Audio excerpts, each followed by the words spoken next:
One day, a young boy saw a big cave.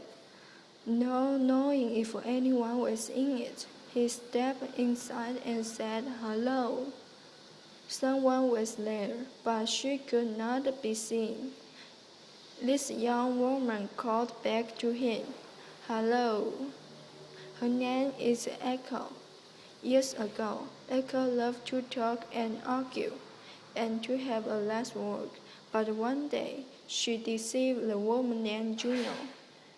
In anger, Juno took away Echo's voice, except that Echo now had to repeat others' words.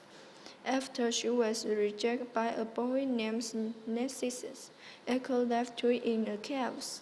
Slowly, her body disappeared until only her voice remained.